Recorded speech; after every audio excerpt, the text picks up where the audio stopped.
V9 న్యూస్కి స్వాగతం. ఇప్పుడు హెడ్లైన్స్.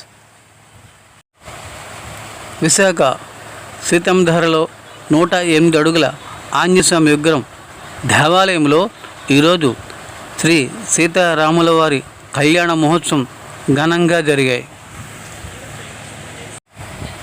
పెద్దవాళ్ళతో పాటు పెద్దలు కూడా ఈ యొక్క కళ్యాణంలో పాల్గొన్నారు.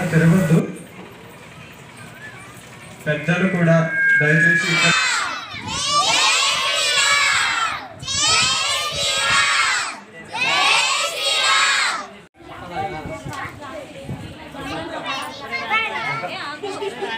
గట్టిగా చెప్పండి. ఓకే. జై శ్రీరామ్, జై శ్రీరామ్, జై శ్రీరామ్.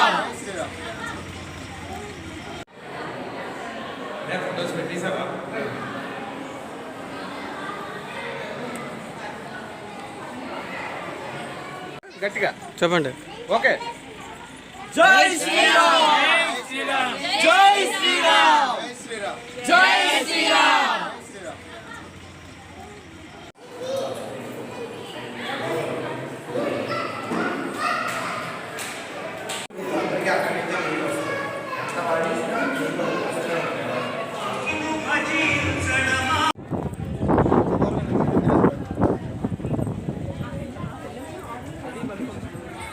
పేరు మురళీ మనోహర్. నేను ఆంధ్ర యూనివర్సిటీలో MA political science second year చదువుతున్నాను.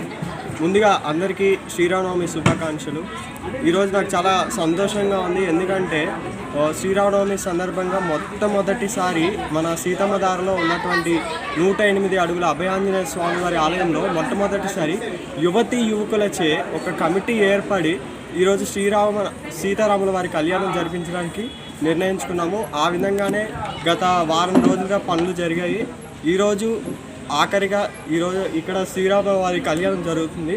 ప్రతి ఒక్కరూ ఈ కళ్యాణంలో పాల్గొని స్వామివారి తీర్థప్రసాదాలు స్వీకరించి అలాగే స్వామివారి కృపకు పాత్రలు కాగలరు మనవి. అయితే ఈరోజు ఇక్కడ మేము ఇంత ఆర్గనైజ్ చేయడానికి గల కారణం ఏంటంటే యువతి యువకులలో రామతత్వం అలాగే రాముడు నేర్పినటువంటి బాట ఏదైతే ఉందో అది రాబోయే తరాల వాళ్ళకి అందించాలని ముఖ్య లక్ష్యంతోనే ఈరోజు ఈ శ్రీరామనవమి ఇక్కడ జరగడానికి నిశ్చయించుకున్నామండి. ఈ కార్యక్రమానికి మాకు ఎప్పుడూ తోడుండి అన్నటువంటి ఆలయ ధర్మకర్త గారికి అలాగే పూజారి ఇతర ఎవరైతే ఉన్నారో వాళ్ళందరికీ మా ధన్యవాదాలు. సుమారుగా ఎంతమంది పాల్గొంటారు? కాబట్టి అంటే మొట్టమొదటిసారి కాబట్టి 200 మంది అని అనుకుంటున్నాము. మరి చూడాలి, ఆ దేవుడి దయ, మరి ఆయన ఎంతవరకు తీసుకెళ్తారో చూద్దాం. సూర్యారావు అండి. ఈరోజు ఈ సీతారామ కళ్యాణ ఉత్సవాలని విద్యార్థులందరూ కలిసి చేయడం చాలా ఆనందంగా ఉంది. యువతలో ఈ రకమైన ఆలోచన ఉండడం ఇది చాలా అరుదుగా కనపడుతుంటుంది. ఇది ఒక సామాజిక వారసత్వంలో భాగం. ఇటువంటి సంస్కృతిని ఎక్కువ విద్యార్థులు కూడా అలవర్చుకొని సమాజానికి తెలియజేస్తారని చెప్పేసి కోరుకుంటున్నాను. చాలా ఆనందంగా ఉంది ఈ కార్యక్రమంలో పాల్గొన్నందుకు.